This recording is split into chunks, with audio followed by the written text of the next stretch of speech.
Senate Committee on Banking, Housing, and Urban Affairs will come to order. Good to see Senator Corker, who used to sit over there, wherever he sat, depending on situation. So nice to see you. This hearing's in a hybrid format. Our witnesses are in person. Members have the option to appear either way.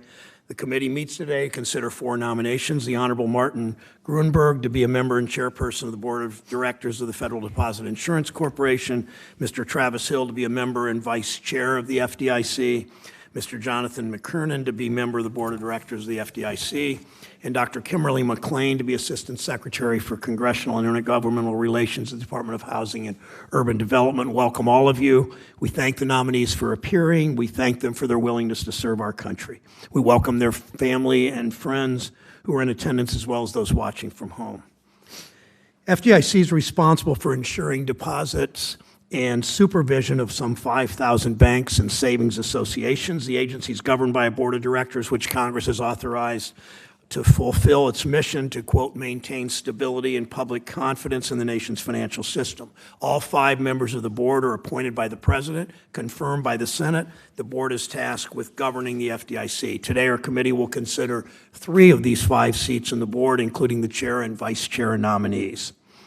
Marty Gruenberg is the President's nominee to serve as FDIC chair. He's exceptionally well qualified. He's dedicated his career to serving the public, ensuring that our banking system is safe and strong. Since 2005, he's served as a member of the FDIC Board of Directors in various capacities, as chair, as acting chair, as vice chair, as member. The Senate has unanimously confirmed Mr. Gruenberg 5 times. During his tenure on the FDIC board, he's been a fierce defender of consumers and taxpayers and small businesses, the people that make this country run. He's also seen our banking system at its highest and its lowest points. He's helped ensure the stability of the system through the great 2008 recession. Under his leadership, the agency's put in place important safeguards following the financial crisis, taken steps to strengthen the Community Reinvestment Act. He's worked with banks to prepare for the risks that pose threats to our financial system, like cyber threats and climate change. He has the experience and dedication we need. If confirmed, he'll continue working to protect our financial system so that when Americans place their money in FDIC-insured banks, they know their money will be protected.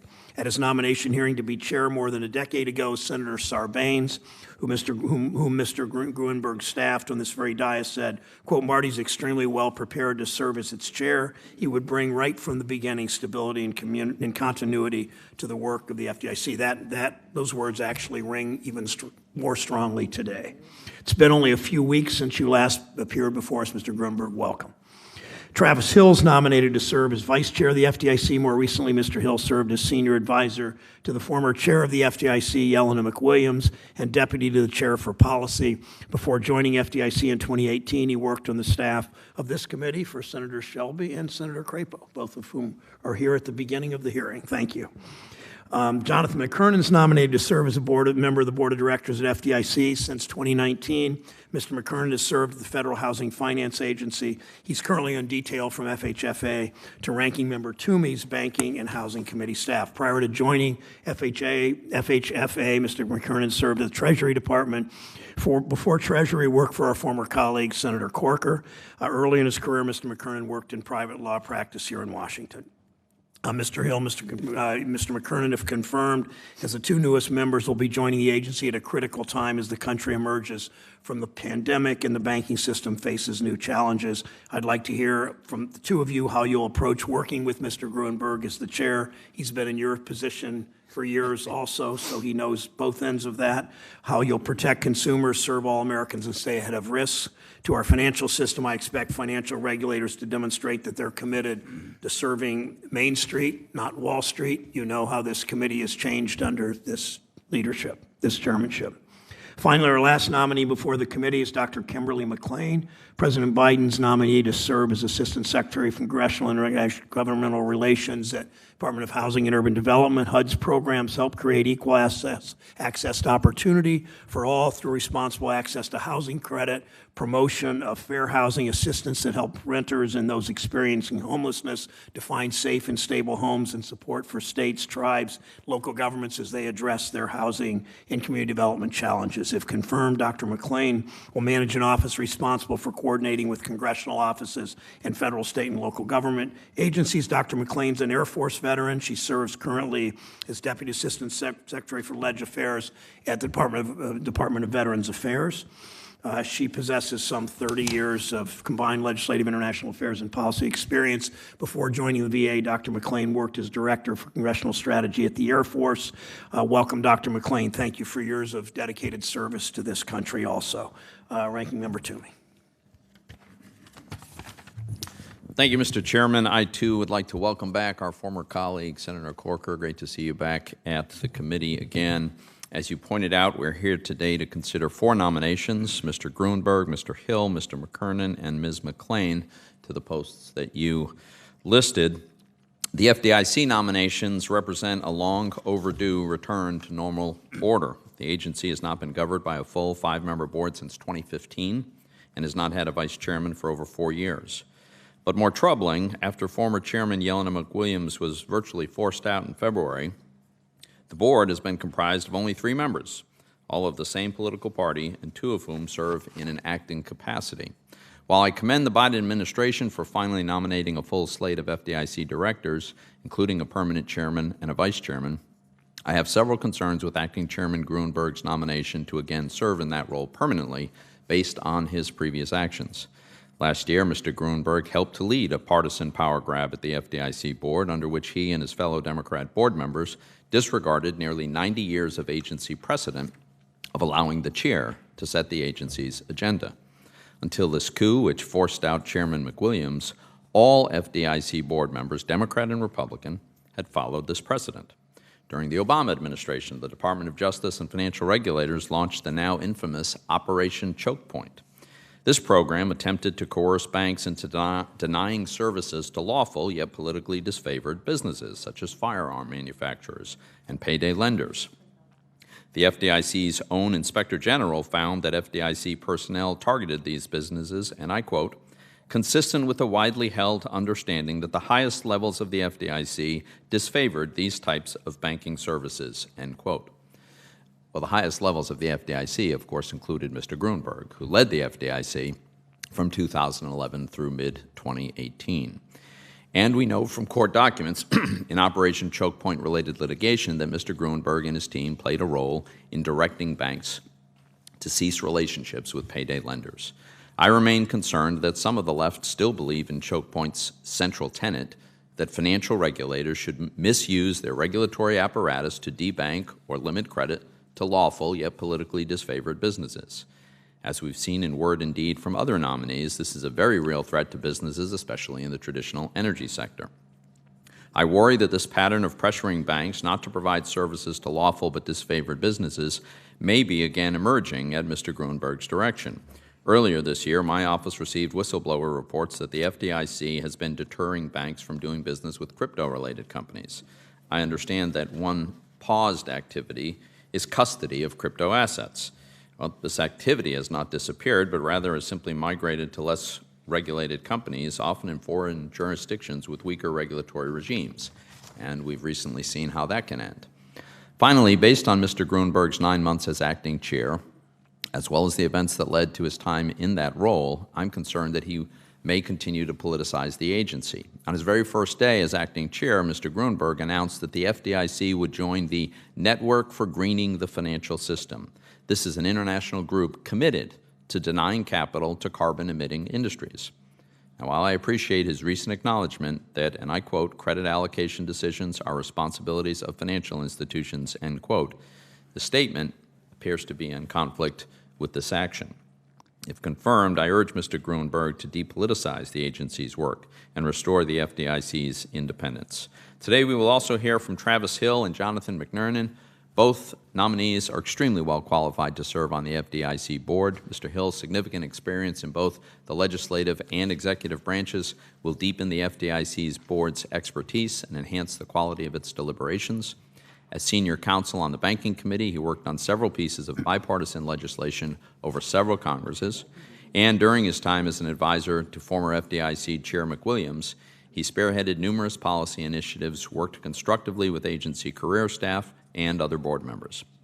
I commend him for his public service, and I look forward to hearing how he will approach his role as FDIC Vice Chair. And in a few moments, Senator Corker will introduce Mr. McKernan, an exceptional nominee with valuable private sector experience and a commitment to public service. I have personally worked with Jonathan during his time as an FHFA attorney detailed to the Banking Committee. I know firsthand that his knowledge of banking and housing finance issues will equip him well to serve on the FDIC board. And in addition to his substantive expertise, I've been impressed by his diligence and character, and I look forward to supporting his nomination. Thank you, Mr. Chairman. Thank you, Senator Toomey. Senator Van Hollen will introduce the chairman designee. Senator Crapo will then introduce Vice Chair designee Hill, and then Senator Corker will introduce the third nominee. So, Senator Van Hollen. Thank you, Mr. Chairman, Ranking Member Toomey, colleagues. Senator Corker, great to see you. I'm really pleased and privileged to say a few words on behalf of the President's nominee to serve as chairman of the FDIC, Mr. Gruenberg. Now, I know Mr. Gruenberg is well known to members of this committee. He has served with great distinction. He's been the longest-serving member of the board of the FDIC. Served as vice chair and chair. He played a critical role as vice chair in response to the global financial crisis, and then as chair overseeing the recovery of the financial industry under the jurisdiction of the FDIC. What many may not know, although I know some do, is that Marty Gruenberg also served with great distinction for over 20 years as a staff member on this committee for a former Maryland Senator Paul Sarbanes, somebody who I respected greatly. And at that time, I also served as a staff member for another Maryland senator in the late 1980s. We're dating ourselves, Marty. Mac Mathias, a liberal Republican senator from Maryland. And so Marty Gruenberg and I overlapped during that period of time. I later worked as a staff member on the Senate Foreign Relations Committee, and I can tell you this, and I think you know this. You can disagree with Marty Gruenberg on issues, but I dare say nobody can question his integrity and his commitment to public service, his determination to listen to all sides before making up his mind and reaching a decision. And that's exactly the kind of person we want as chair of the FDIC. So it is great to see you again, Marty Gruenberg, and I commend his nomination and confirmation to all my colleagues. Thank you, Mr. Chairman. Thank you, Senator Van Hollen. Senator Crapo will introduce Mr. Hill. Thank you very much, Mr. Chairman. And Senator Corker, it's great to see you back here in the room. I appreciate the opportunity I had to serve with you.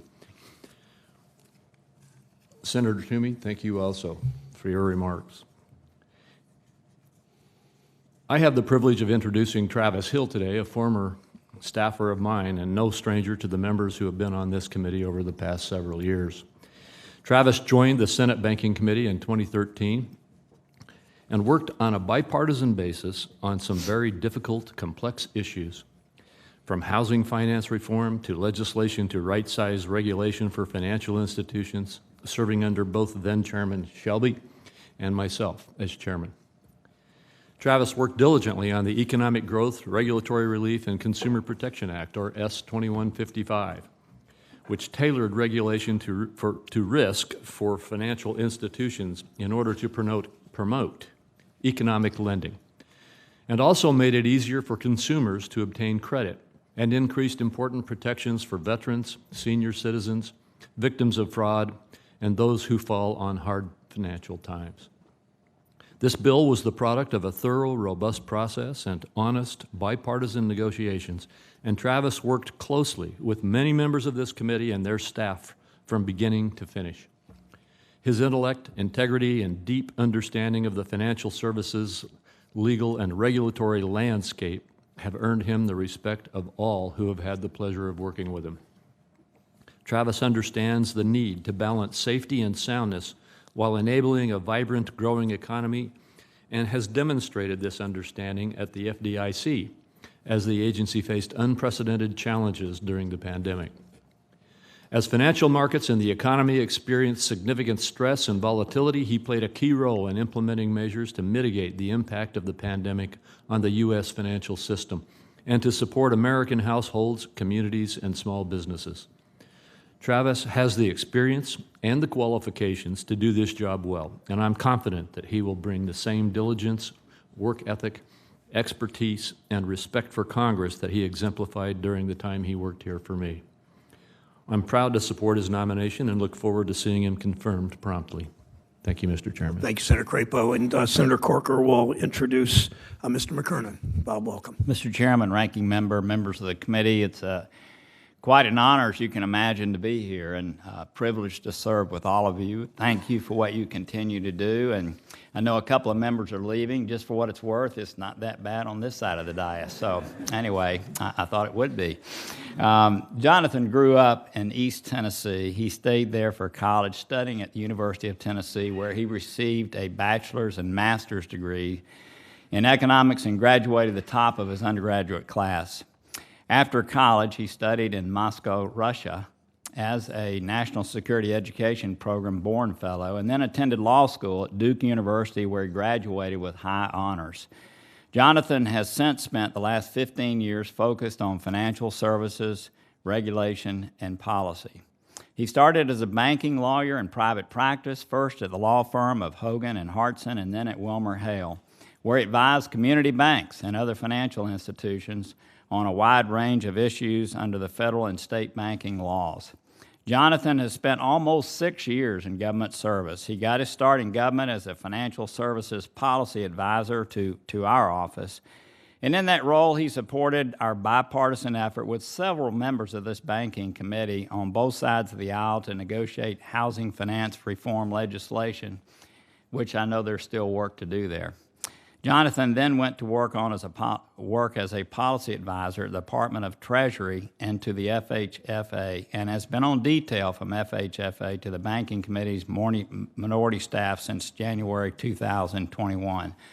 I know all of you know the great pride in being able to support someone's nomination that you've worked and served with, and I don't know of anyone who has greater intellectual curiosity and desire to get to the right answer. It was an honor to serve with him. He'll be an outstanding director at the FDIC if confirmed.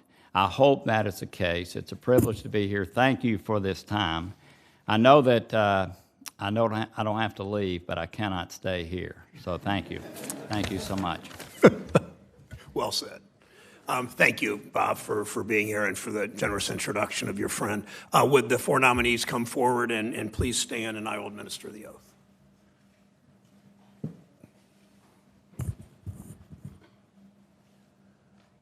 Please raise your right hands.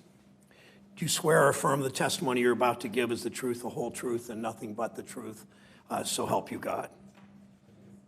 Do you agree to appear and testify before any duly constituted committee of the Senate? Thank you. Please be seated.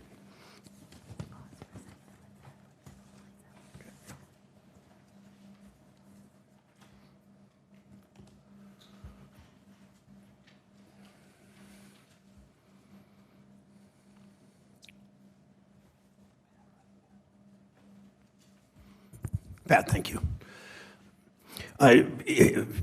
We'll begin with Mr. Gruenberg. If you want to introduce any of the four of you, if you want to introduce family members or friends with you today, please do that at the beginning of your testimony. Mr. Gruenberg, please begin.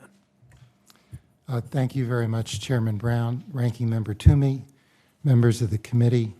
It's my honor to appear before you today as the President's nominee to serve as Chairman and member of the Board of the Federal Deposit Insurance Corporation. I'd like to thank President Biden for the honor of this nomination, and Chairman Brown and Ranking Member Toomey for scheduling this confirmation hearing.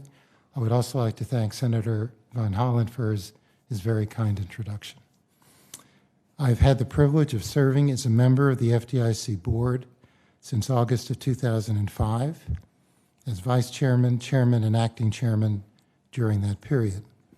I served as Vice Chairman during the global financial crisis of 2008 and its immediate aftermath, and as Acting Chairman and Chairman during the post-crisis recovery period. Prior to joining the FDIC, I worked for Senator Sarbanes on the staff of the Senate Committee on Banking, Housing, and Urban Affairs from January 1987 to August 2005. During that period, I had the opportunity to work on major legislation, including FERIA, FDICIA, the Regal-Neal Interstate Banking Act, the Gramm-Leach-Bliley Act, and the Sarbanes-Oxley Act. A reasonable question to ask is why, after serving on the FDIC board for such a long period, I would seek nomination to serve as chairman again. The answer is pretty straightforward. My parents, who were Holocaust survivors from Poland, gave me the gift of being born in this country. Public service is a calling that has always been most meaningful to me.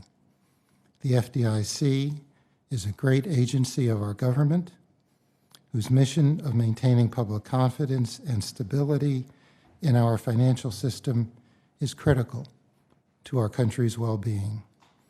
The opportunity to serve on the FDIC board and to provide leadership as chairman has been the greatest honor of my career, and I can think of no opportunity that would have greater meaning to me than the chance to continue to serve. As I indicated in my testimony before this committee 2 weeks ago, the banking industry enters the current period of economic uncertainty in a position of significant strength. The industry is experiencing strong loan growth and continued good asset quality measures and remains well capitalized and highly liquid. However, it continues to face significant downside risks from inflation, rising market interest rates, and geopolitical uncertainty. Taken together, these risks may reduce profitability, weaken credit quality and capital, and limit loan growth in coming quarters. And these will be matters of ongoing supervisory attention by the FDIC for the near term. In my testimony, I also outlined key priorities for the FDIC for the remainder of this year and next, including maintaining a strong deposit insurance fund, strengthening the Community Reinvestment Act, addressing the financial risks of climate change, reviewing the bank merger process, evaluating the risks of crypto assets to the banking system, and finalizing the Basel III capital rules. In addition, I highlighted the FDIC's efforts to support minority depository institutions and community development financial institutions, promote a diverse and inclusive workplace at the FDIC, and strengthen cybersecurity and information security within the banking industry. If I may, I'd like to conclude my statement with two acknowledgments. First, the last time I appeared before this committee for a confirmation hearing, I had the honor of being introduced by Senator Sarbanes. Most of what I know about public service I learned from him and from serving on the staff of this committee. His integrity, intelligence, and judgment were such that not a day goes by that I don't ask myself, what would Senator Sarbanes do? Finally, I would like to acknowledge the dedication and extraordinary capabilities of the employees of the FDIC who have performed with such distinction during my tenure at the agency, especially during times of crisis. They are deeply committed to the FDIC's mission and serve our country well every day. That concludes my statement, and I'd be glad to respond to your questions. Thank you, Mr. Gruenberg, especially your comments about the staff who doesn't get nearly the credit they should from this institution. Mr. Hill, welcome. Please proceed. Thank you. Thank you, Chairman Brown, Ranking Member Toomey, members of the committee. It's an honor to have been nominated by the President to serve as a member of the Board of Directors of the Federal Deposit Insurance Corporation and to appear before you today. Joining me this morning are my wife, Lauren, and my son, Wesley, and my daughter, Whitney, is having more fun at daycare. I am continually grateful for all their love and support. I'm also joined this morning by my parents, John and Nicole, who have traveled here from New York and from whom I have learned the importance of hard work, responsibility, and too many life lessons to list. Public service is something I do not take lightly. All 4 of my grandparents arrived in this country as immigrants, including 2 who were German Jews escaping the Nazis. Both of my grandfathers subsequently volunteered to fight in World War II, and in the ensuing years, one of them rose to manage a chain of restaurants despite never having attended high school, while the other started a company importing minerals from India. I grew up with a deep appreciation of all this country has to offer. I spent 5.5 years working as a staff member for this committee. I am extremely grateful to Senators Crapo and Shelby for the opportunity. During my time on the committee, I worked on a number of bipartisan bills, including the Economic Growth, Regulatory Relief, and Consumer Protection Act, commonly referred to as S-2155, which was signed into law in May 2018. I spent countless hours working with staff members from both sides of the aisle. Through my experience on the committee, I developed a deep understanding of the ins and outs of banking laws and regulation, the importance of bipartisan cooperation, and the vital oversight role Congress plays in holding government agencies accountable to the American people. After leaving Capitol Hill, I worked at the FDIC as an advisor to Chairman Yelena McWilliams and as her deputy for policy. In that role, I was involved in a range of FDIC policymaking initiatives, represented the agency at a number of different venues, and helped lead the agency through the COVID-19 pandemic.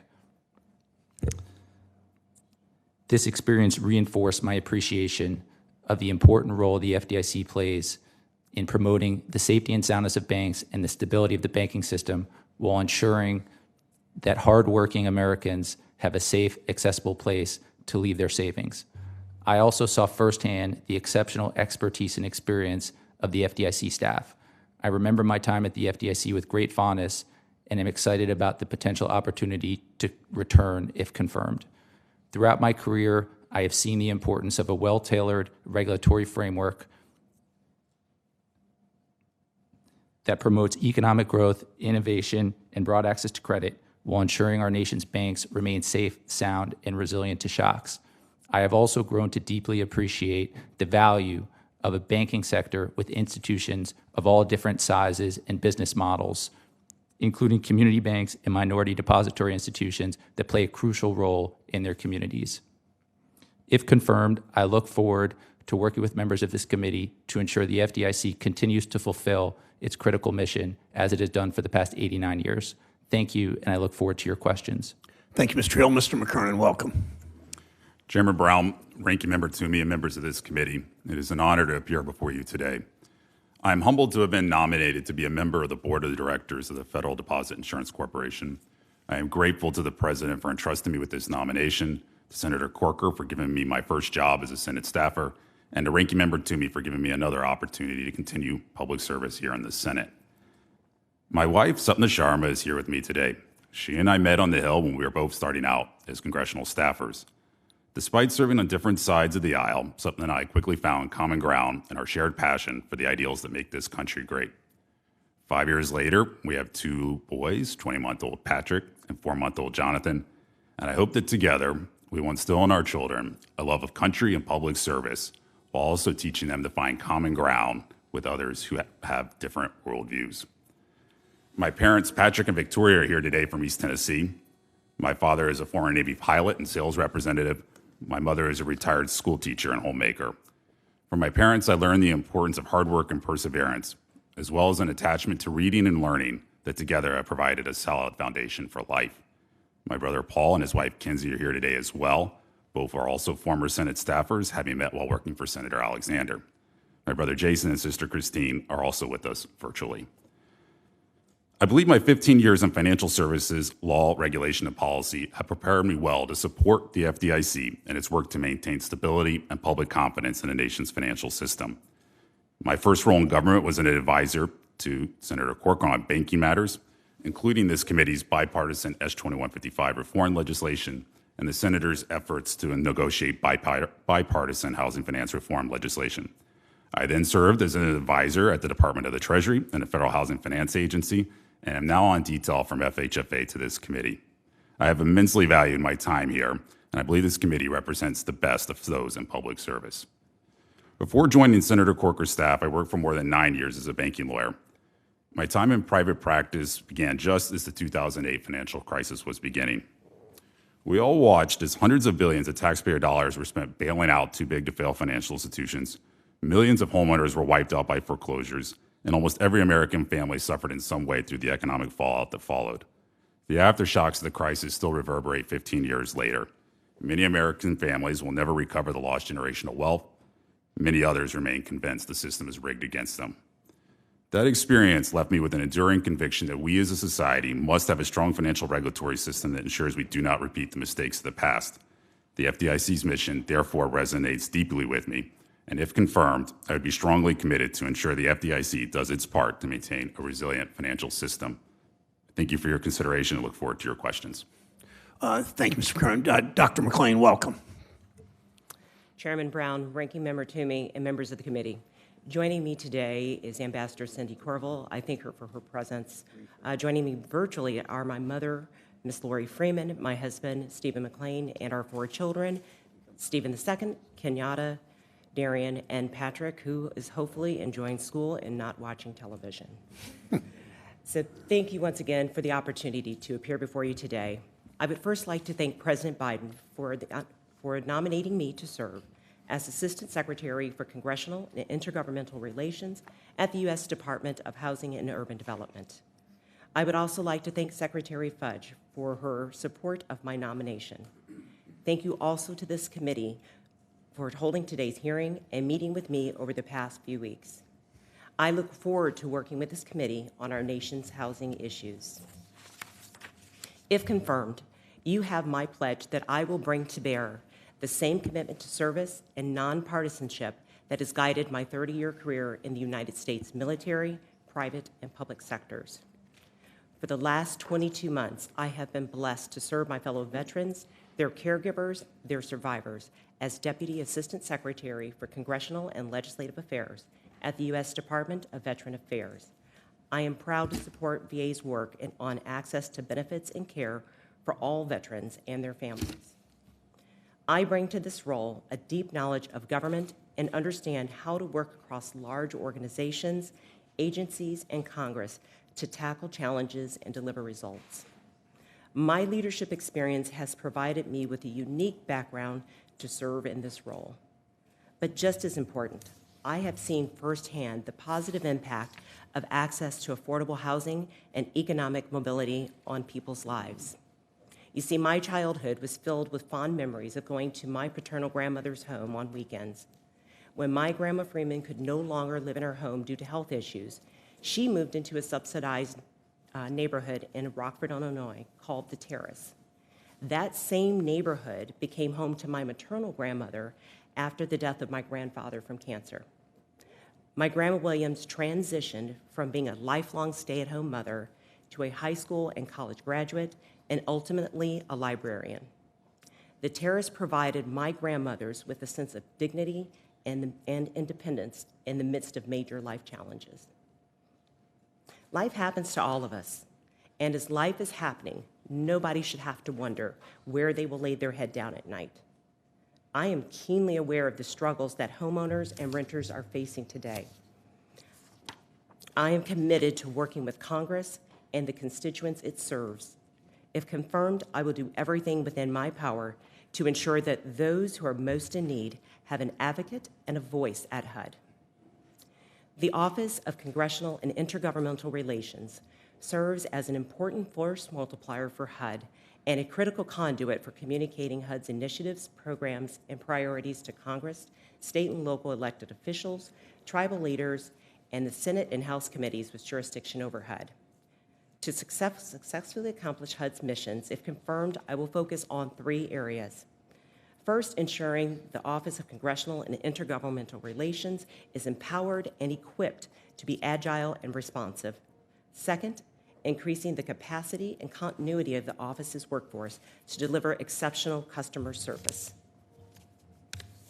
And finally, developing strong, trusted relationships through consistent communication and engagement. I am ready to take on the HUD mission and work alongside HUD teammates in service to our nation. If confirmed, I will lead as I did during my career in public service and as an Air Force officer. Integrity first, service before self, and excellence in all I do. Chairman Brown, Ranking Member Toomey, and members of the committee, thank you for once again the privilege to appear before you and the opportunity to serve my country. I look forward to answering your questions. Thank you, Dr. McClain. And Dr. McClain, thank you for your work for Ohio veterans on the PACT Act and on other issues you've worked on at the VA. And you will be joining, I hope, once confirmation's done, you'll be joining, working with a friend of mine, notable Ohio and Secretary Fudge. So thank you for joining us. Mr. Hill, I'll start with you. Is there any public purpose to crypto right now? Senator, I think right now most of the public promise of crypto is for the future. Most engagement with crypto today has been speculative investments in nature, but I do think that there are a number of crypto projects that are intended to try to make aspects of our financial system more efficient. But I think as of today, most of that is theoretical and not part of everyday life. Thank you, and I appreciate your consistency from our discussion yesterday and your answer today. We simply, and I know you mostly subscribe to what I'm about to say, we can't let thousands of risky and volatile assets that are used only for speculation and sanctions evasion into our banking system. And we know that it's a national security issue when you look at what's happening with sanctions. So thank you for that response. Mr. McKernan, this committee for too long was just referred to in these halls and by many as the Senate Banking Committee because it was mostly about Wall Street. You spent much of your career representing big banks, siding with Wall Street. Now your job, should you be confirmed, will be that of as a regulator. Regulators, as you know, and as you've publicly said, serve the American people. If confirmed, convince me your actions at FDIC will reflect that commitment to serve all people and communities, not just Wall Street. Senator, if confirmed, I will, of course, be committed to ensuring doing my part, the FDIC performs its mission, and that's all about the stability and confidence in the nation's financial system. If the FDIC can't do that, then it's Main Street that's primarily going to bear the burden of that, right? Wall Street's going to be fine at the end of the day if we have another bailout or another financial crisis. So at the end of the day, I'm going to stay focused on the mission, making sure we don't ever have a repeat of the financial crisis. Thank you for that answer. Mr. Hill and Mr. McKernan together, both of you said you want to work with Chair Gruenberg on the final Basel III capital rules. Former Vice Chair of Supervision Quarles said these rules should be implemented without increasing capital requirements, while Fed Vice Chair for Supervision Barr is committed to taking a fresh look at enhanced regulatory capital requirements. So as brief an answer, if possible, yes or no. Mr. Hill and Mr. McKernan, do you agree with Vice Chair Barr? Senator, without wanting to prejudge, I certainly would go into the position, if confirmed, with an open mind. And I don't think there's any downside to doing a holistic review of the current capital standards. Okay, thank you, Mr. McKernan. Chairman, I similarly support a holistic review. Okay, thank you both. Mr. Gruenberg, you've served at FDIC in different capacities under administrations of both parties. Your record is bipartisan. Talk about, just walk through, if you would, in the last minute and a half or so of my time, how you've worked collaboratively with Republican and independent board members to achieve the FDIC mission. Well, thank you, Mr. Chairman. First of all, I learned some lessons working for this committee, for Senator Sarbanes, on the importance of working on a bipartisan basis to move forward the public interest, and I try to bring that experience to the FDIC. As you know, I served as vice chairman under Chairman Sheila Bair during the global financial crisis, and we worked, if I may say, hand in hand through an extraordinary period to try to deal with the genuine risks of financial collapse in the United States. And after I succeeded Sheila as acting chairman and then chairman, I worked on a daily basis with all of the members of our board to try to bring the board together on the issues that the agency was responsible for dealing with. I would note that during the time I was chairman, we went back and checked the record on this. There were 773 board votes taken. Of those 773 votes, there were 7 dissents. The rest were unanimous. And of those 7 dissents, they were all by 4-to-1 votes, which means that even on those votes, they were bipartisan given the composition of our board. So I think the agency functions best when you can bring the board together.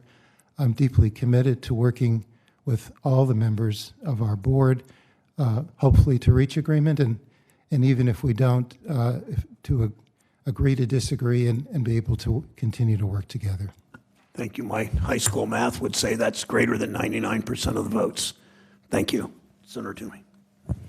Thank you, Mr. Chairman. Mr. Gruenberg, when you spoke with my staff last week, you expressed support for providing other FDIC board members with the resources necessary for them to hire staff, including staff from outside the FDIC. In fact, you noted that in your previous tenure as chairman, you had allowed an FDIC board member to hire a non-FDIC employee to advise him, and you remarked that this arrangement was positive both for the member and for the board as a whole. So, if you're confirmed, will you commit to providing all other FDIC board members with similar resources and hiring flexibility? Yes. Yes, Senator. I appreciate that because I know you recognize the importance that staff play in the decision-making process. So I appreciate that commitment.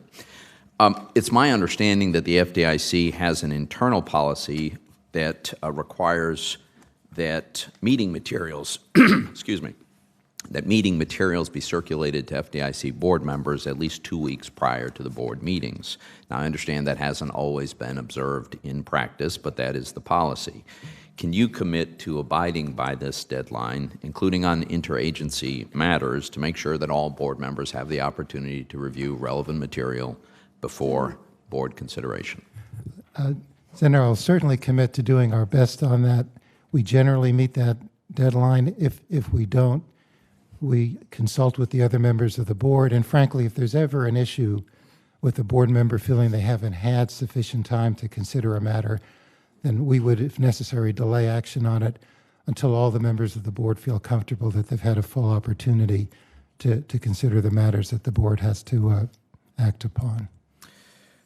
Well, I appreciate that, and I hope you'll be able to stick to that because it becomes, as you know, it can be impossible to properly evaluate and cast a decision about an important matter. The things you deal with are so complex and have so many nuances that it just requires that time for preparation. Still with Mr. Gruenberg, now your involvement in forcing out former FDIC Chair McWilliams was very disturbing to me, as you know. I've talked to you about this. Are you aware of a single previous instance in the FDIC's nearly 90-year history in which non-chairman board members sought to take control of the agency's agenda? We certainly have had instances when I was chairman when other members of the board put forward proposals, and there has been instances in the past in which other members of the board have proposed cases at a board meeting. So, and it is this common practice at board meetings, at the conclusion of board meetings, for the chairman to ask the other members of the board if there are any other matters that members would like to raise. So let me... Go ahead. So I think the general practice is to defer to the chairman on setting the agenda, but every member of the board is obviously an independent member with the ability and to a certain degree responsibility to put forward proposals that they believe are in the public interest. Okay, but my actual question was there a time when the board members took control of the agenda against the will of the chair, overruling essentially the will of the chair? And we've done the research, and we can't find any such time.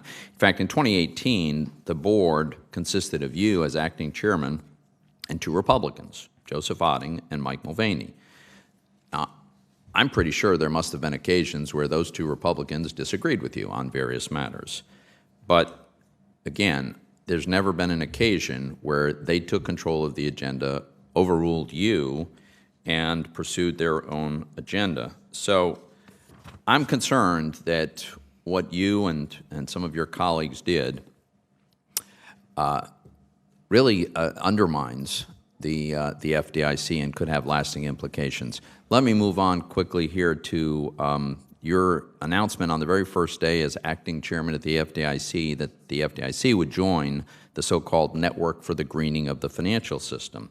Now, this group has an explicit mission to, and I quote, mobilize mainstream finance to support the transition toward a sustainable economy, end quote. In other words, their stated goal is to allocate capital in such a way as to accelerate a transition to a low-carbon economy.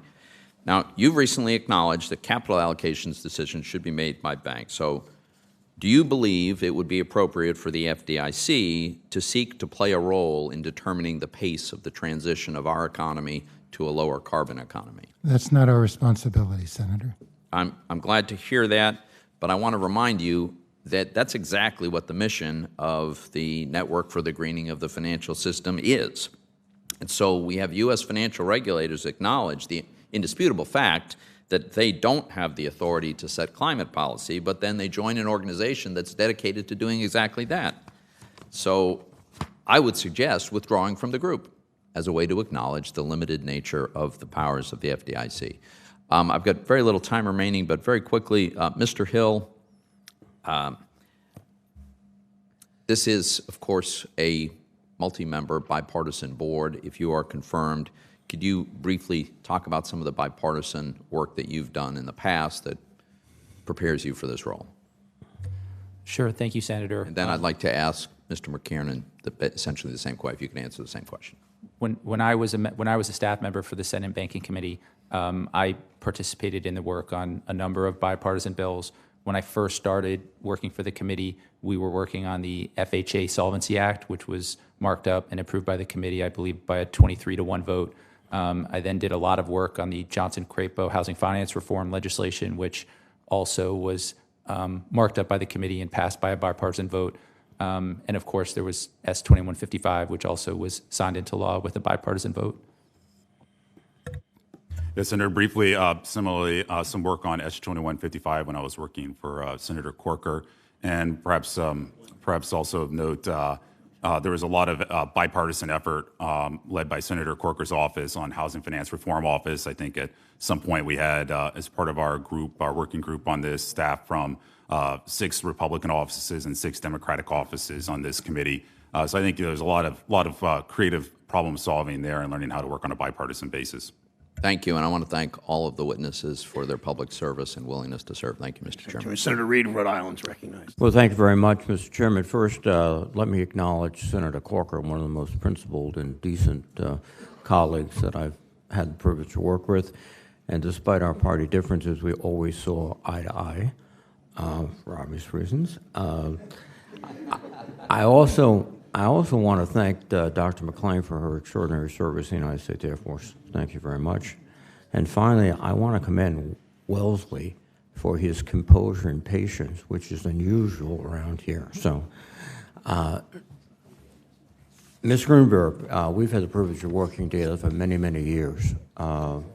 And we share in common a great admiration for Paul Sarbanes and the public service, and you, I think, have tried to continue in that tradition. I commend you for that.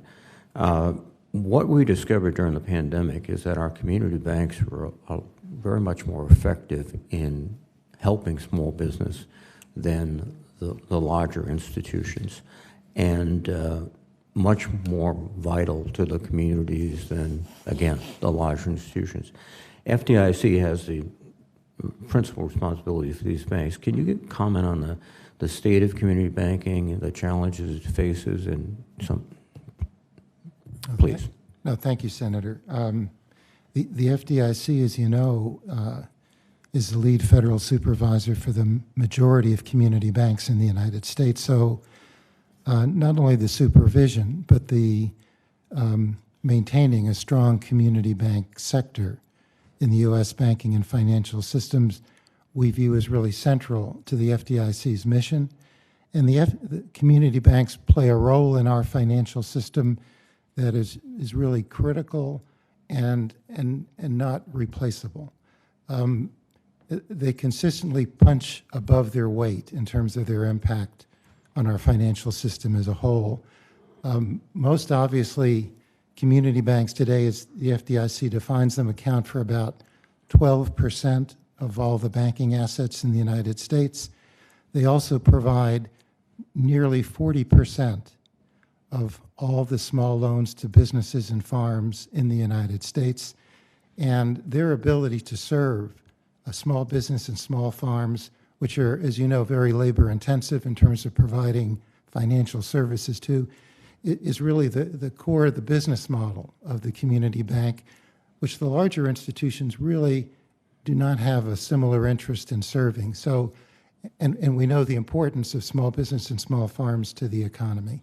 So the sustaining a viable community bank sector in the United States is really quite critical. And to the other point you raised, community banks have continued to perform quite well in the period since the global financial crisis and during the pandemic, and played a particular and leading role in terms of implementing the PPP program to get loans out to small businesses.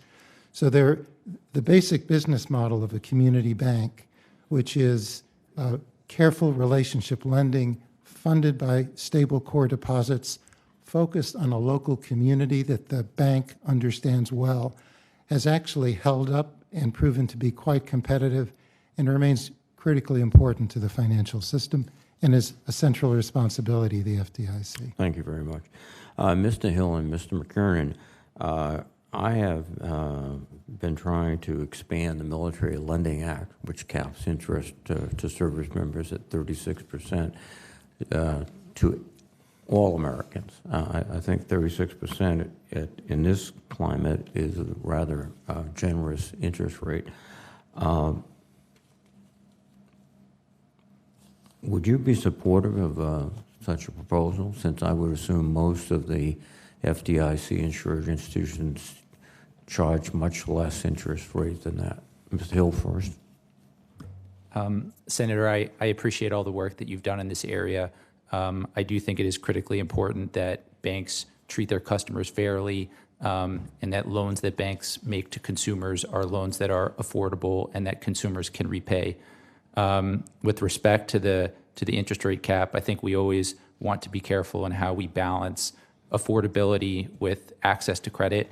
But would be happy to consider taking a look at the legislation, and certainly, if it was passed, would implement it as required. Thank you, Mr. McKernan, please. Yes, Senator. In my time working for Senator Corker, had a number of conversations with folks at the Pew Trust on some of the creative thinking in that area. And one thing I did take from that is it's a complex issue. I understand what you're trying to get at there. It's an important issue, and would be very eager, if confirmed, to work with you and your staff to provide technical assistance on your work there. Thank you very much. And Dr. McLean, good luck. Thank you. Thanks, Senator. Senator Shelby of Alabama is recognized. Thank you, Mr. Chairman. First of all, congratulations to all of you and as we say, your willingness to serve in the public sector. A lot of you have had experience there over the years. I'm sure all of you are qualified, highly qualified. I'm here specifically to laud Travis Hill. He worked as a senior counsel on this committee, as has been said, and he served us with honor and distinction.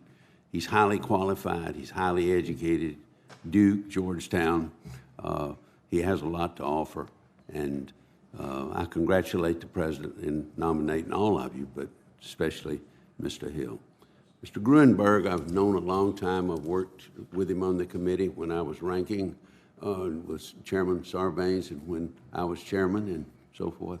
And we worked together in a bipartisan way on a lot of things.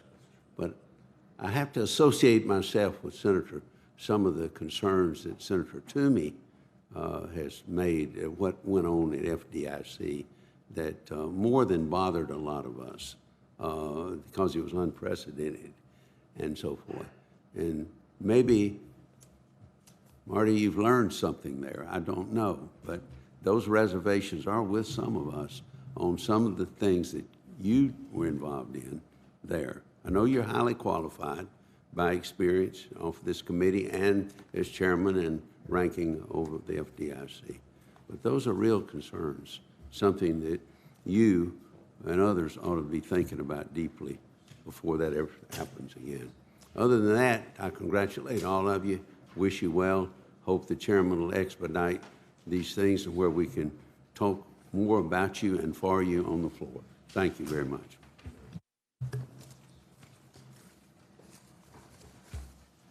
Thanks, Senator Shelby. Senator Menendez is recognized from New Jersey. Thank you, Mr. Chairman. Congratulations to all the nominees. The collapse of several crypto asset platforms this year has highlighted the growing economic risks of unregulated digital assets. We've also seen the potential for contagion when these firms collapse under the weight of risky behavior and bring down other firms with them. As an example, last week, New Jersey-based crypto lender BlockFi filed for bankruptcy due to its exposure to FTX. If digital assets become further integrated with the traditional economy and financial system, that contagion risk could be amplified. So, Mr. Hill and Mr. McKernan, if confirmed, how will you ensure that FDIC-supervised institutions are shielded from inappropriate risk in the digital assets space? Senator, I guess I'd start by saying I think it's important to distinguish between different types of crypto-related activities that banks can potentially get involved in. I think there's a big difference between a bank providing custody services for crypto-related activity versus a bank using its balance sheet to engage in speculative investments. But I think generally the responsibility of the FDIC and the other banking agencies is to ensure that to the extent activities are legally permissible, that they're done in a safe and sound way. Mr. McKernan?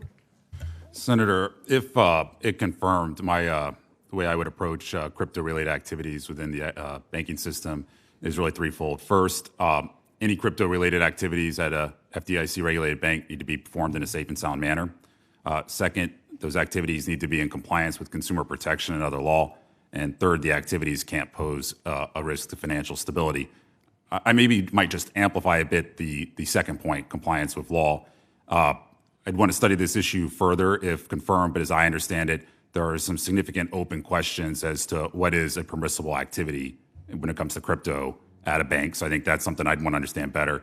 And second, I do think there is a role for the market regulators to play in continuing to define the rules of the road in this space, and the banks will need to similarly comply with that law. But at a high level, it's about safety and soundness, compliance with law, and risk to financial stability. All right. In order to manage this risk, it's important for Congress to have as much information as possible. In April, the FDIC issued a financial institution letter directing its supervisors to notify the FDIC of any activity they currently engage in or intend to engage in related to crypto assets. Mr. Gruenberg, will you commit to keeping Congress up to date on the findings of your research and the integration of digital assets into the traditional financial system? Yes, Senator. Thank you. I appreciate the caution FDIC has thus far shown with regard to digital assets, and I expect the nominees before us today to continue the scrutiny if you are confirmed. Chair Gruenberg, Mr. Hill, Mr. McKernan, the latest data from the FDIC shows that just 4% of the agency's executive managers are Hispanic, virtually the same number as the year before. Furthermore, the agency employs the lowest number of Hispanics relative to other regulators, such as the OCC and the NCUA, both in overall workforce and in senior positions. This is a community that has a $1.8 trillion domestic marketplace impact. It needs to be represented in our financial institutions.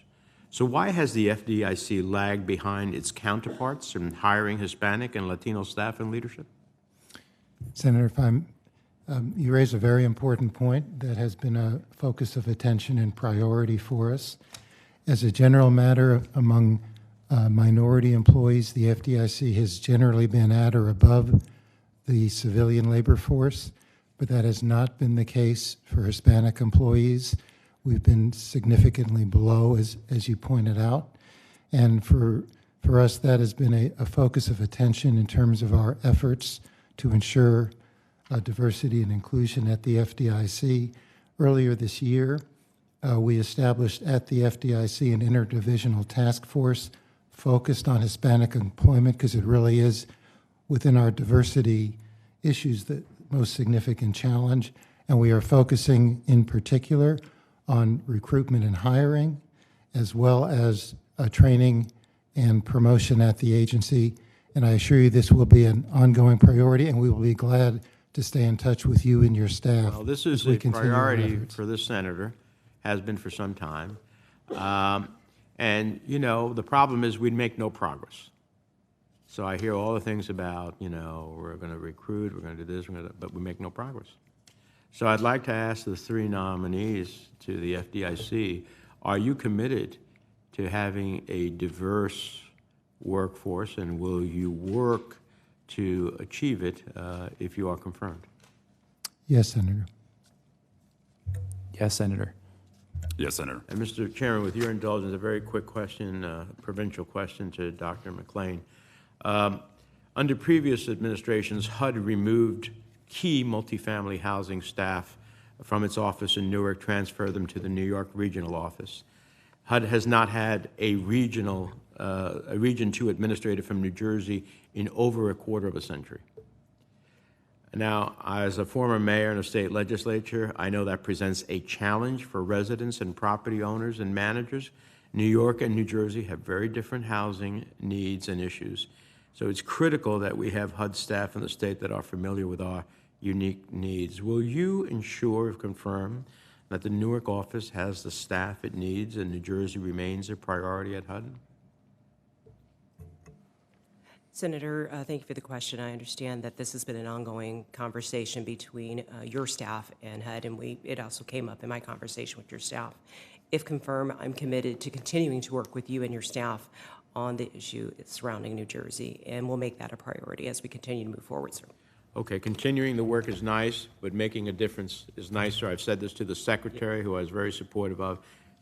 If it continues that we don't have the appropriate staff in New Jersey, then I will not support future HUD nominees, no matter how qualified they are. Thank you very much. Senator Tillis of North Carolina is recognized.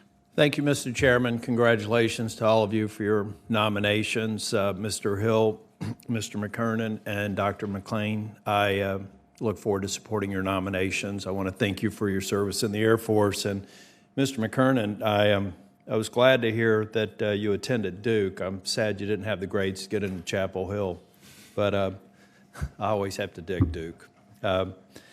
Mr. Gruen, I did not take any pleasure in the comments that I made a couple of weeks ago on what I consider to be a serious problem with what occurred last year. And on April 7, 2017, excuse me, when President Trump was calling on Senate Republicans to nuke the filibuster, I signed on to a letter specifically saying with 61 other members that we would not do that because it would destroy this institution.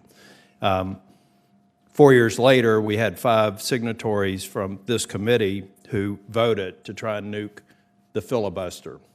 This sort of bipartisan framework that we work within is hard, but it's necessary. The apolitical framework that has been the history of the FDIC, with 20 chairmen, 9 of those chairmen, including you, serving on a board that had a majority of the other party. I'm sure they always didn't agree on matters, but they always agreed on trying to maintain the apolitical nature of the FDIC. So this is an unprecedented action and one that concerns me. I know you're seeking bipartisan support, but this is not about your credentials. I've spoken with a number of people, and I agree with Senator Shelby that you have the experience and you have a lot of people who respect you for your technical expertise. This has to do with a leadership decision that you consciously made that gives me concern, particularly in these times where we're looking for ways to work together. In a document on December 9th, you issued a request for public comment on the Bank Merger Act in coordination with Mr. Chopra. This document alleging to initiate rulemaking changes at the FDIC was posted to the CFPB website against the wishes of, at that time, Chair McWilliams. I would assume since this document was posted publicly and your name was attached, you're knowledgeable about its origins and contents. So my question to you is, can you provide to me the names, positions, and the agency affiliations of the individuals who drafted the document? I believe so, Senator. And can I get that as a follow-up, or do you have any off the top of your head now that you could share with us? Be glad to do it as a follow-up if that would. Okay, so you'll commit to making any of the staff organizations, you'll make it available to us prior to your confirmation? Yes, sir. Okay. When I also assume when you considered president when determining whether to issue the document, you've been at the FDIC since 2005, is that correct? Yes, sir. So you're familiar with the FDIC regulatory history since then. During your tenure, can you identify for me other instances when another agency publicly posted FDIC policy updates against the wishes of the FDIC chair? No, Senator. Okay. Moving beyond your tenure, the FDIC's first board was sworn in on September 11th, 1933.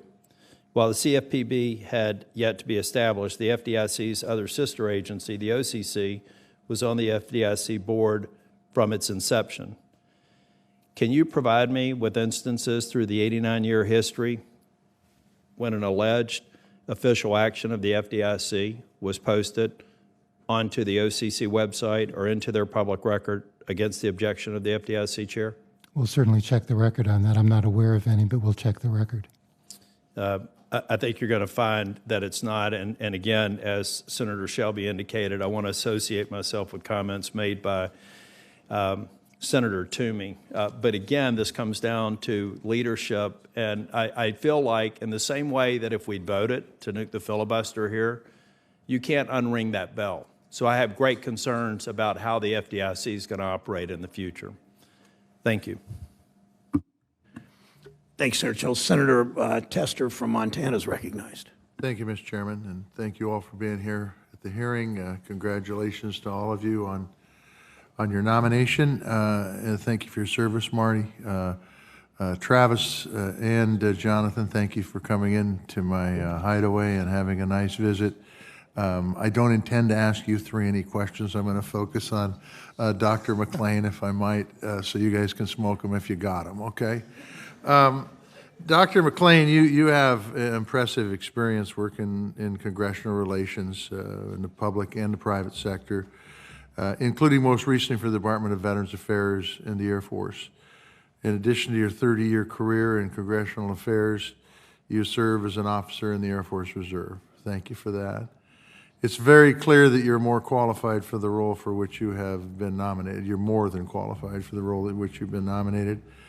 I especially appreciate your leadership as Deputy Assistant Secretary for Congressional and Legislative Affairs at VA.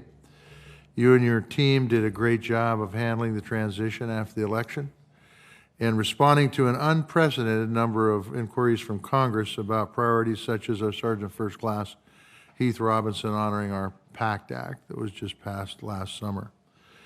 Given your track record, I have no doubt that you will do a great job at HUD, and we will work to ensure that Congress gets timely and accurate information, which is critical in the capacity or hopefully will be confirmed for. But if confirmed, can you tell me in this job, what are going to be your top priorities? Thank you, Senator Tester. One of the things that I've learned over the course of my last 30 years, regardless of whether it's in a congressional affairs organization or in an international affairs organization, is really focusing on, one, my staff, understanding, if confirmed, what the needs are of the congressional and intergovernmental relations team so that they are empowered to be able to go forth and do their job and that I'm there as a resource for them. My second priority is ensuring that there is a consistent flow of information to and from not just Congress, but also our state and local leaders. Because through that partnership, that really allows us to be able, at HUD, if confirmed, to be able to understand what the constituent needs are and address them. Because through those needs, that allows us to make more informed policy decisions.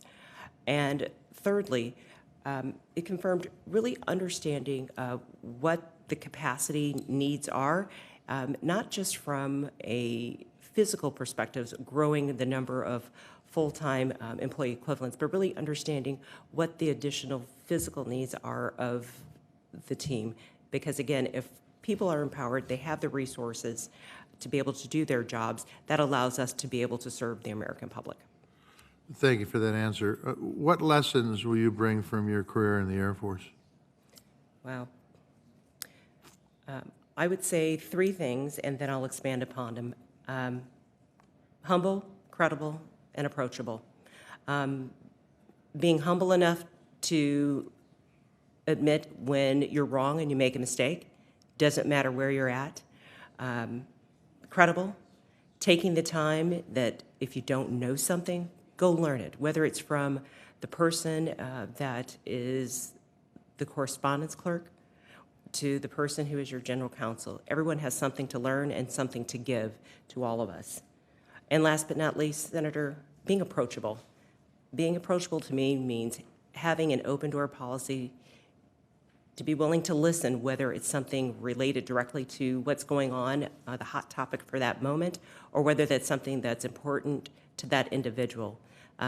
We all spend most of our time at work, so having an environment where you have a leader that is humble enough to admit mistakes, credible enough to understand the issues, and to be able to help guide and provide a North Star, and approachable enough to be able to have conversations. That's what makes a great workforce to me. Appreciate those answers, and hopefully we'll move you out of committee quickly, because I think you'll be a tremendous asset to HUD as you have been to the VA. So we thank you. I do have 20 seconds left, so I'm just going to ask a really quick question. Crypto's come up a lot since the FTX issue, and I took it up with both Travis and Jonathan when they were in my office. I'm going to phrase the question a little bit different, because I don't think crypto passes a smell test, at least in my book it doesn't, and I don't want to give it credibility by regulation. So if we put forth regulations on crypto, how do you stop that from inherently just giving crypto credibility? Any of the three of you can answer that. That's something we've really tried to be thoughtful about, Senator, because I agree with you. From a prudential banking regulator perspective, our first responsibility is the safety and soundness of the institutions and the consumers that the institution serves. And so our approach has been to identify the activities, to understand them well, and the risks, and to make judgments in terms of safety and soundness, consumer protection, BSA, AML, and even potentially financial stability, to ensure we understand what we're doing before we allow the insured banking institutions to get engaged in the activity. And any approach to regulation, it seems to me, should start with that premise. Okay. Any further comment to that, Mr. Hill or Mr. McKernan? I would just agree that I think from the FDIC's perspective, the focus is on the safety and soundness and of the institutions that the FDIC oversees, and ensuring that they're acting in compliance with all laws and regulations. I think there are broader questions related to crypto that Congress and perhaps other agencies might have on their agenda. But I think from the banking regulator's perspective, it's really just about safety and soundness and the core risks to the banking system. Jonathan? I thought Chairman and Travis put it very well. I would just echo, amplify the importance that any activity, including any crypto activity, has to be done in a safe and sound manner. Thanks. I look forward to supporting all four of you. Thank you. Thanks, Senator Tester. Senator Lummis from Wyoming is recognized. Thank you, Mr. Chairman. As I look at these nominees to the FDIC board, I'm really scratching my head, because for all the talk of diversity and inclusion that members of this committee have championed and that the White House has championed, I'm not seeing that kind of diversity that seems to dominate the thinking about nominees in front of us today. Further, I'm actually kind of angry that you, Mr. Gruenberg, forced the resignation of your predecessor as FDIC chair, a first-generation American immigrant who was a woman. So, my question is this: are there any women currently nominated or serving on the FDIC board, Mr. Gruenberg? No, Senator. Do you feel your nomination advances diversity on the FDIC board? Not in that sense, no, Senator. But so many on this committee think it's important to send the signal, and many qualified candidates have been passed over by this administration for other roles because they are not sufficiently diverse. So why you? Well, it's it's a little over my pay grade, Senator. All I can say is I've served at the FDIC. I believe deeply in its mission. I've tried to serve it well, and I think I have the capability to continue to provide leadership, and it's a very important agency. Why did you force the FDIC chair out? I would, if I may, Senator, the issue goes to the authority of the agency. And under the Federal Deposit Insurance Act, the authority of the agency explicitly is vested in the board of directors. And a majority of the board has the authority to place items before the board. But never had until this. No, actually, Senator, On a chair, you have forced out chairs. When there was a change of administration in the past, was the chair forced out ever before this one? I would challenge that, the conclusion that this was not a unique situation. I want to turn next to Dodd-Frank. 12 U.S.C. 1812A1 requires that the FDIC board have one member with state bank supervisory experience. That's a quote. State bank supervisor is defined in that same statute as being an officer of a state with primary regulatory authority over state banks. So this is not merely a federal regulator that oversees state banks. So neither Mr. Hale nor Mr. McKernan have experience as a state bank regulator. Mr. Gruenberg, have you worked as a state bank regulator for a state banking agency? I have not worked for a state banking agency, Senator. Have you ever written a report of examination or issued an exam rating to a community bank?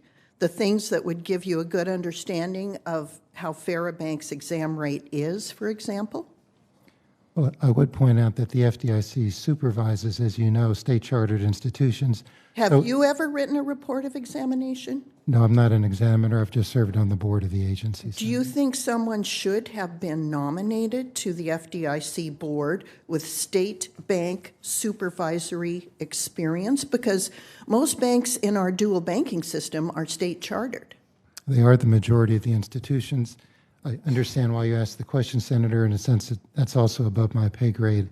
It's a judgment for the White House in terms of the nomination. Well, the statute requires someone who has actually served as a state bank regulator. That's not you or any other nominee here. So I think it's pretty clear that the White House and this committee think it's okay to ignore the clear text of Dodd-Frank. And I don't think this committee should move forward with these nominations until we start following the law. Thank you, Mr. Chairman.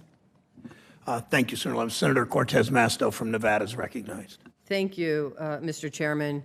Congratulations. Welcome to all the nominees and all of the family members here today. Dr. McLean, let me start with you. My office has worked closely with HUD staff to improve and reauthorize the largest affordable housing block grant program called HOME. If you are confirmed to this position, will you commit to working closely with my office to improve the home program? Senator Cortez Masto, thank you very much for the question. If confirmed, I will commit to working with your staff. Thank you. And this Congress has invested hundreds of billions of dollars to build really hundreds of thousands of affordable homes. Will you ensure that we receive state-level data about these investments? Senator, if confirmed, I will work with the appropriate administrative office and program office to ensure that your staff gets the data that it's looking for. Thank you. And if you haven't surmised by now, affordable housing is a key issue in the state of Nevada, and I want to make sure we're doing everything we can at a federal level to support our state and local partners and private partners to make sure we are building that affordable housing. So thank you. Let me turn to Mr. Hill and Mr. McKernan and our acting chair, Mr. Gruenberg. Mr. Hill, if confirmed to this position, what will you do to expand on the good work of the FDIC through its bank-on collaborations and other approaches to ensure that banks provide affordable and accessible basic banking services to residents of their communities? Thank you, Senator. I think financial inclusion is an important part of what the FDIC does. The FDIC, as you know, has done a lot of work with Bank On to promote low-cost deposit options for consumers. I believe that there are hundreds of banks that now offer Bank On products. And if confirmed, I would certainly plan to engage with other members of the board and the staff to learn more about what the FDIC is doing and what more can be done. Thank you. And Mr. McKernan, if you're confirmed to the FDIC board, how will you ensure that changes to the Community Reinvestment Act preserve branch banking so that people can open and maintain bank accounts? Yes, Senator, thank you. Let me just say, as someone from East Tennessee with maybe a little bit more experience of the unique aspects of living in rural America, the Community Reinvestment Act really resonates personally with me. It's critical that banks support all segments of their community, rural and otherwise. And so I think, while there is an open rulemaking out there and I can't prejudge the specifics, I commit to certainly working with the chair and the staff to make sure that the implementing rule fully achieves that statutory mandate. Thank you. And in many of our rural communities in Nevada, there are a lot of indigenous people and tribal lands. So how would you address the limited banking services for our tribal communities as well? I'm just curious. Senator, I think the Community Reinvestment Act and the implementing rule have a role to play there as well. Thank you. I appreciate that. Mr. Gruenberg, first of all, let me just say thank you for your timely response to the letter that Senators Romney, Sinema, and myself sent regarding the industrial loan companies, which are important to Nevada's financial sector. In your testimony before the House Financial Services Committee, you spoke about the FDIC's work on contending with a range of risks to ensure resiliency in our banking system. Do you have anything to add regarding risks to the financial sector posed by other non-bank sectors or other issues? I think it's a key risk factor for the agency to focus on bank relationships with non-bank third parties, non-bank financial companies. Really is a significant source of risk to our insured depository institutions, and our supervision of those relationships and ensuring that the bank understands that when it engages and partners with a third party, in effect, if that third party is providing services on behalf of the bank, from a supervisory standpoint, it is as if the bank itself is directly providing those services, and the bank is accountable for the provision of those services. So the bank really has to manage the relationship in a way that it ensures compliance with its basic supervisory responsibilities. Thank you. And then just touching on a separate topic, can you just elaborate for me? I've heard a lot of concerns from my Republican colleagues, but can you elaborate for me? Apparently there was a DOJ slip opinion that was responding to a question regarding whether the chairperson of the FDIC has the authority to prevent a majority of the FDIC board from presenting items to the board for a vote and decision. Can you talk about how that came about? Yes, it was requested by the General Counsel of the FDIC in order to get clarity around that issue, Senator. And the clarity is, from my understanding of this opinion, that really the chair cannot prevent the other board members, if they so choose as a majority, to present items before the board. Is that correct? That's correct, Senator. Thank you. Thank you again to all of the nominees. Congratulations. Thank you, Senator Cortez Masto. Senator Haggerty of Tennessee is recognized. Thank you, Chairman Brown, Ranking Member Toomey. It's good to be back with you after Thanksgiving. I wanted to start just by recognizing one of the nominees here today, Jonathan McKernan, a fellow Tennessean, someone who has wonderful credentials both in the practice of private law and working in the public sector. Mr. McKernan, I'm delighted to see you here representing Tennessee so well. Congratulations on your nomination to this important position. I'd like to turn my question, though, to Mr. Gruenberg.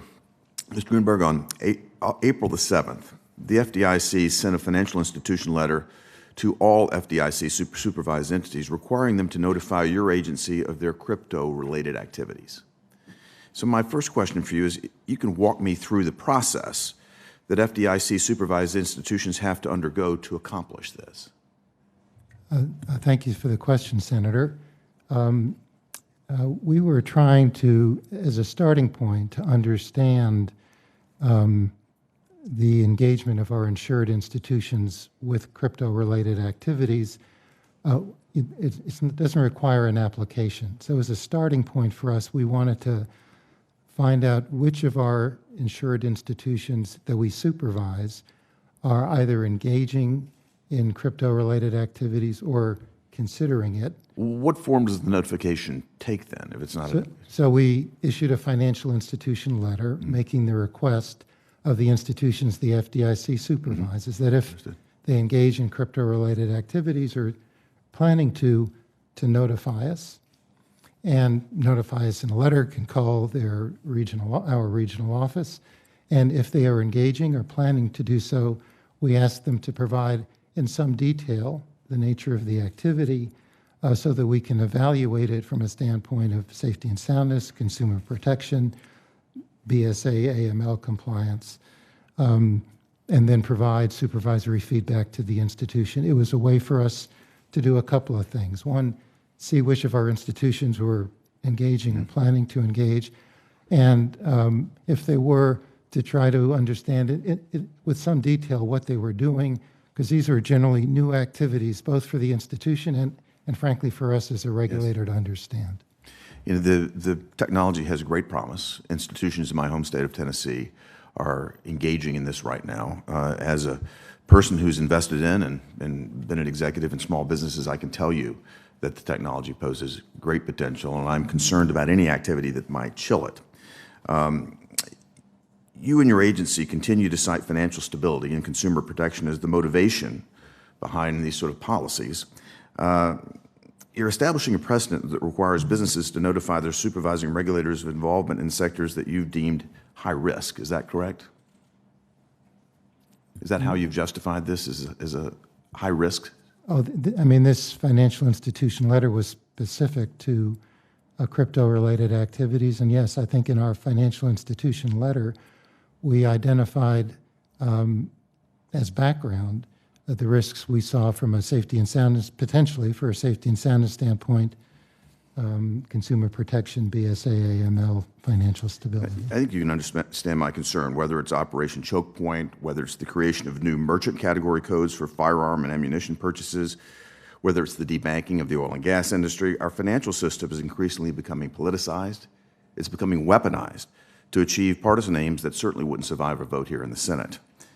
I'm concerned that this letter that you put forward may certainly be the FDIC simply testing the waters to see how other industries like this administration might be affected, other industries that the administration may be ideologically opposed to.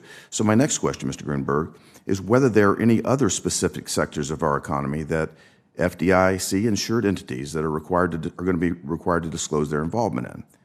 And if not, well, let me ask you that first. Are there any other sectors that you've got targeted that you're going to ask you send a similar letter to get them to disclose their involvement? No, Senator. Well, that's good to hear. Then I'd like to know if you can commit to me here today that the FDIC will not institute similar practices for the oil and gas industry, for example, for the firearms and ammunition industry, or any other politically sensitive industry that might become a target of this administration? No, I agree with that, Senator. Okay, I'm glad to hear that. Thank you. Thank you, Mr. Chairman. Thank you, Senator Haggerty. Senator Van Hollen's recognized. Thank you, Mr. Chairman, and congratulations to all of you on your nominations. I think we have 3 Marylanders and 1 from Tennessee. Congratulations all.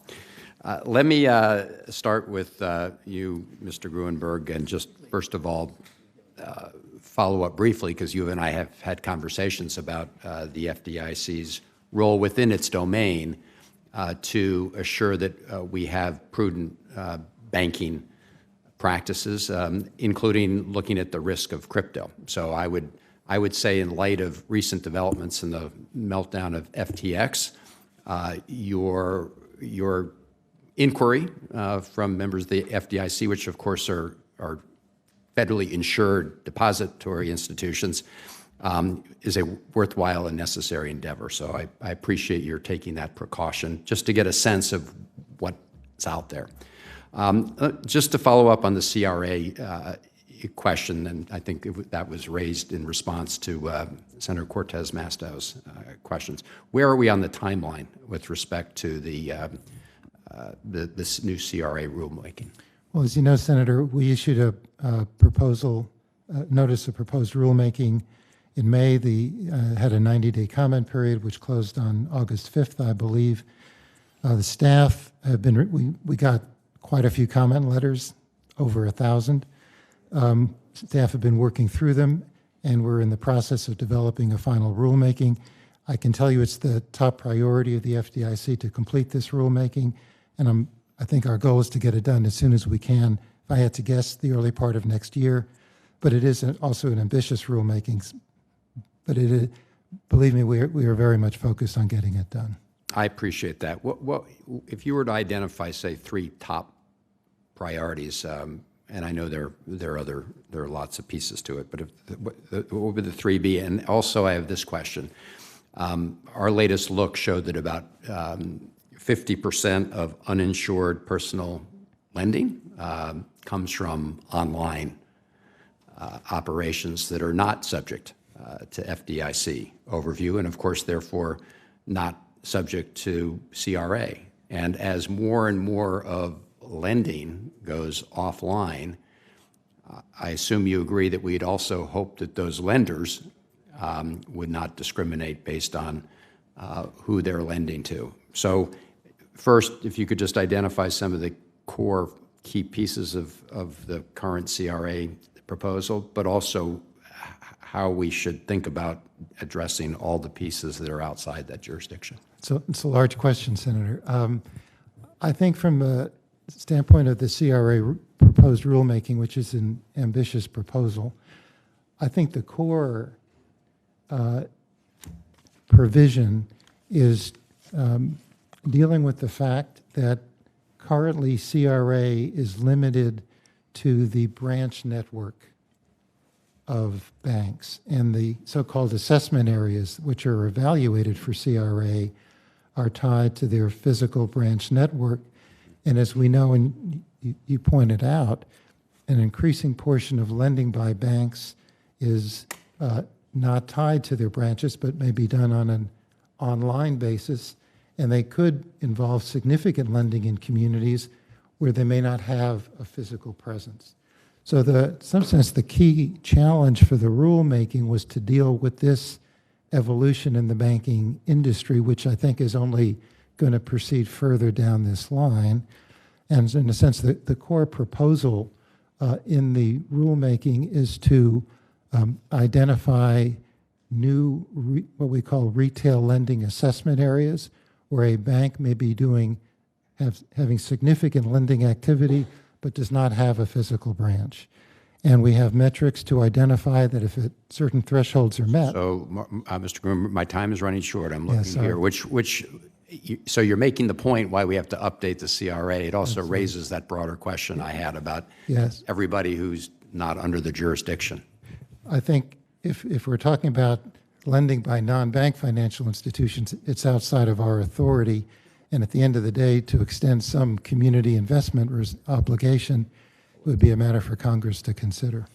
Right. I mean, it does obviously create responsibilities for FDIC-insured institutions that are not applied to others, which some may argue would actually incentivize more people to go online and outside that jurisdiction. Thank all of you for your testimony. I look forward to supporting all your nominations. And Dr. McLean, I hope to get a couple questions to you, but I'll follow up. Look forward to working with you on the housing issues. I also serve on the Appropriations Committee, subcommittee that oversees HUD, so look forward to working with you on some priorities there. Thanks, Senator Van Hollen. Senator Daines of Montana is recognized. Chairman, thank you. Mr. Gruenberg, on December 9th, 2021, you and Director Chopra issued a joint statement that the FDIC voted in favor of a request for information and comment on the bank merger process. This vote never happened. Instead, these actions began the process of upending an 88-year tradition of the FDIC board working collaboratively with its chairman and allowing that chairman to set the agency's agenda. Accordingly, then Chair McWilliams resigned, and you became the FDIC's acting director. In a letter to President Biden just last year, my Republican colleagues and I detailed our concerns about the consequences of these actions. I simply want to start this morning by stating that I think it is inappropriate for a director to continue serving on the FDIC board long after the expiration of his term in order to undermine its Senate-confirmed leader. I wanted to state that. Now I want to turn to my questions. Mr. Gruenberg, Operation Choke Point was implemented under your leadership of the FDIC. Federal regulators at the FDIC and DOJ used their authorities to intimidate banks into shunning lawful but politically disfavored industries, including firearms and ammunition dealers. You're now being nominated to the same position. The question is, will you commit here today in front of this committee that you will actively prevent your employees at the FDIC from criticizing, discouraging, or prohibiting banks from lending or doing business with any industries or customers that are operating in accordance with the law? Yes, Senator, and that's been the policy of the FDIC. Thank you. Dr. McLean, you've spent nearly 2 years as Deputy Assistant Secretary for VA's Office of Congressional and Legislative Affairs, working to fulfill Secretary McDonough's promise to provide Congress with quick responses and accurate information. So I've got 2 questions for you this morning. First, for Dr. McLean, do you agree with Secretary McDonough's belief that, quote, the lifeblood of any well-functioning organization is accurate and timely data? Senator, I agree that it's critical to be able to provide that information in an accurate and timely manner, and if not, be able to communicate when that information would be available. Second, what have you learned from your leadership experience at the VA that you would be applying at HUD if confirmed? Senator, one of the things that I've learned in my nearly 2 years at VA is truly the depth and breadth of benefits and care that the Department of Veteran Affairs provides to veterans, their families, their caregivers, but even more importantly, the necessity for really not just getting the information from our constituents, which I've been blessed to be able to work with a number of offices directly in taking care of constituent issues, but being able to take that information and bring it back to the broader VA enterprise to be able to inform some of the decisions that we make. That is invaluable, and if confirmed, you can expect that I will continue to work not just with the members of this committee, but members and staff across to be able to really understand what's going on locally there within your states and with your constituents so that we can better serve the American public. Dr. McLean, thank you. Mr. Chairman, Thank you, Senator Daines. Senator Warren of Massachusetts is recognized. Thank you, Mr. Chairman, and congratulations to our nominees. So I just want to take a minute to respond to the baseless attacks against Acting Chairman Gruenberg. My Republican colleagues continue to accuse him of wrongdoing after the previous FDIC chair, Yelena McWilliams, tried to block a vote to get public feedback on bank merger rules last year. McWilliams simply announced that she was blocking the request of the board majority without citing any legal basis whatsoever. And when she was asked to produce a legal basis, she resigned. Now, that seems clear enough that McWilliams was in the wrong, but for those who insist on relitigating the issue, it turns out that the Department of Justice's Office of Legal Counsel released a legal opinion on it in July of this year. Mr. Hill, you worked for the previous FDIC chair, Ms. McWilliams, so let me ask you, in its July memo, did the Office of Legal Counsel determine that a majority of the FDIC board had the authority to bring items before the board for a vote?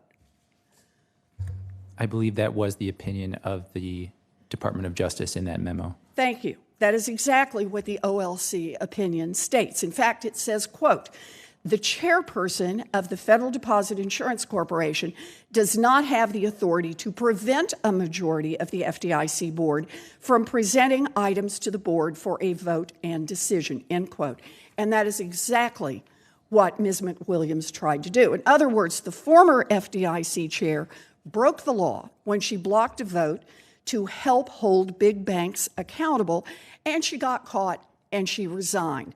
So, Mr. Chairman, I'd like to enter into the record the OLC opinion that makes it clear that Acting Chairman Gruenberg and the other current FDIC board members were following the law, while the previous Republican FDIC chair unlawfully exceeded her authority. Without objection. Thank you. So ordered. Now that we have that cleared up, let me turn to another issue, and that's crypto. The implosion of crypto platform FTX revealed that one of the industry's major players was not much more than a handful of magic beans. And now thousands of mom and pop investors have lost their savings, and many more are being squeezed by the contagion that FTX's collapse has triggered throughout the crypto industry. Mr. McKernan, your current job is advising Republicans on the Senate committee, Senate Banking Committee, so I assume you've been watching this closely. From what you can tell so far, has the contagion that is spread through the crypto industry shaken our traditional banking system? No, Senator. No, and that is the good news. But it didn't happen by accident. Our banks stayed safe even as crypto imploded because many of President Biden's regulators, like Acting Chairman Gruenberg, fought to keep crypto from becoming dangerously intertwined with our banks. And he did this despite the Trump administration's and crypto boosters' aggressive efforts to bring crypto and all its risks into traditional banking. So, Acting Chairman Gruenberg, if the crypto boosters had gotten their wish and a bunch of banks that the FDIC insures were all in on crypto, for example, holding FTX's tokens on their balance sheets or accepting crypto tokens as collateral for loans, would our banking system be less safe than it is today? I would think so, Senator. You want to expand on that a little? Well, we're dealing, I mean, the evidence is clear now. We had companies that were engaging in highly speculative activity, highly leveraged, and vulnerable to a loss of confidence in a run. They did not have direct exposures to the insured financial institutions. And as a result, the failure of those firms was really limited to the crypto space and ended up not impacting the insured banking system. So this tells us about the power of keeping a strong line between the traditional banking system and the crypto world. You know, more than $1 trillion worth and counting of crypto has just gone up in smoke so far this year. And reports piled on top of reports have shown that the crypto industry is powered by fraud and money laundering. Even so, some industry boosters still argue that these toxic crypto assets should be more integrated into the real banking system, which would mean that the next time crypto stumbles, taxpayers would be on the hook to bail out these banks. No thanks on that one. Thank you, Mr. Chairman. I've done my questions. Thanks, Senator Warren. Senator Ossoff is recognized from his office. Thank you, Mr. Chairman, and thank you to our panel. Congratulations on your nominations. Thank you for your ongoing service. Mr. Gruenberg, I'd like to begin with you, please, sir. What do you view to be the most significant threats to U.S. and global financial stability? It's a pretty large question, Senator. I think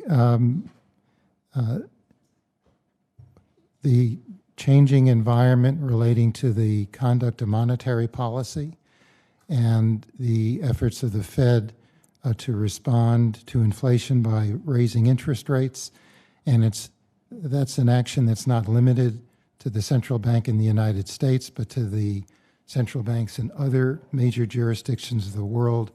I think the risk there, in effect, of a global tightening to deal with inflationary pressures does also carry the risk of significant consequence for the economies of those countries and risks to the financial systems of those respective jurisdictions.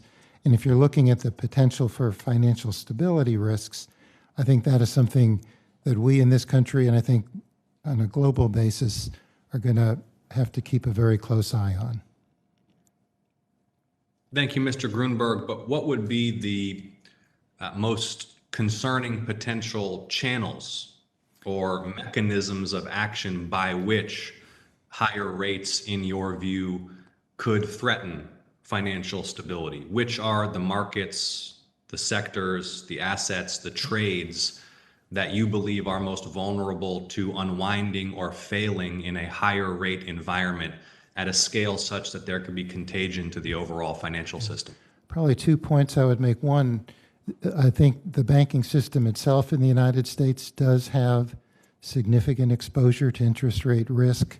A lot of our banks have made longer-term loans that are now susceptible to rising interest rates, and there's an overhang of unrealized losses on the books of our banks that's very substantial and that could be problematic depending on how the economy evolves. And then outside of the banking system, in the non-bank financial sector, we have a less clear line of sight and the potential for significant leverage accumulating there. And I think that's a matter of attention for us. It's been a focus of priority for the FSOC, the Financial Stability Oversight Council, and the FDIC has been participating in that work along with the other federal financial regulators. Thank you. Within the commercial banking system, can you please characterize in more detail that overhang, to use your term, to which you referred? Where is the most significant leverage that poses the most significant risk? Who are the borrowers? Well, it's actually securities that are being held on the balance sheets of our banks, longer-term securities that banks accumulated during the prolonged period of very low interest rates. They accumulated longer-term securities on their balance sheets to try to manage a narrow interest rate environment. But as rates are now rising, those securities actually have a negative value on the balance sheets of the institutions. The most recent quarterly banking profile that the FDIC released, we noted that there's about $470 billion of unrealized losses on the balance sheets of our institutions. We're going to release the QBP tomorrow for this third quarter, and I can tell you now that that number has increased. So that's an overhang. Right now our banks have strong liquidity, so they shouldn't have to dispose of those assets, but as the market evolves and banks may need to dispose of those assets, there are substantial unrealized losses that could impact our institutions. Thank you. Mr. Gruenberg, final question.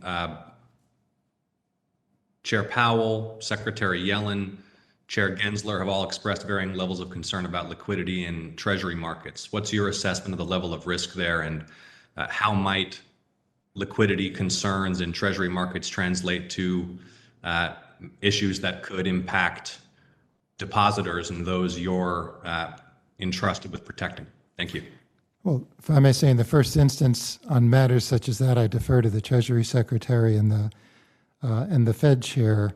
Mr. Gruenberg, you must have a view on whether, as a member of the FSOC and given your current responsibilities, you must have a view on whether liquidity in Treasury markets is a matter of concern for financial stability and for the depositors that you defend. Yes? No, I think it is an issue. It's been raised by the officials you referenced. I think it's been principally, so there is an issue there. I think it's principally been driven by the volatility in the financial markets and the economic uncertainty that I think is the impetus for that volatility. And it's an issue for the Fed and the Treasury that I know they're very focused on. I think in terms of the banking industry, Treasury securities are important. The industry holds large amounts of it on their balance sheet, and it goes back to the point I just raised in terms of the possible risks on the balance sheet of our banks from holding those securities with unrealized losses. Thank you, Mr. Thanks, Gruenberg. Senator Ossoff. Senator Toomey, we will close. Senator Toomey has a few remarks, then I will make the Thank you, Mr. Chairman. I will be brief, but I just feel the need to respond. Chair McWilliams, the past chair of the FDIC, was the subject of what I think are really outrageous allegations, and I want to make it very clear that she is a highly reputable person who operated and served at the FDIC with the highest legal and ethical standards, the utmost integrity, and in the incidents that we've discussed this morning, she was exercising the authority that every chair of the FDIC has had and exercised for 90 years. And let me just say a brief word about crypto, because that's come up a lot as well. I think there's a danger that some of us confuse bad behavior by individual people with the instruments they use to conduct their bad behavior. There is nothing that I'm aware of about, and I've studied this pretty closely, about what happened at FTX that requires us to blame crypto.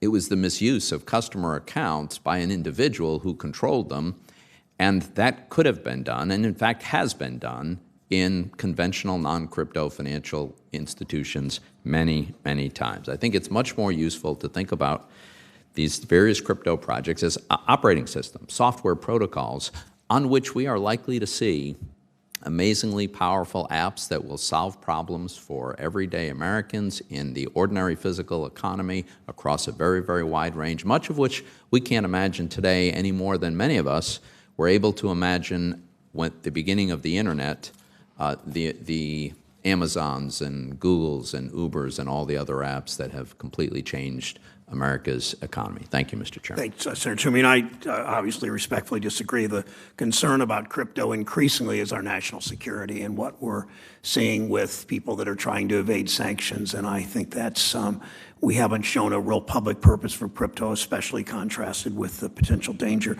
Briefly on the McWilliams incident, FDIC, it's never been the tradition for a chair to refuse to put an item on the agenda. Mr.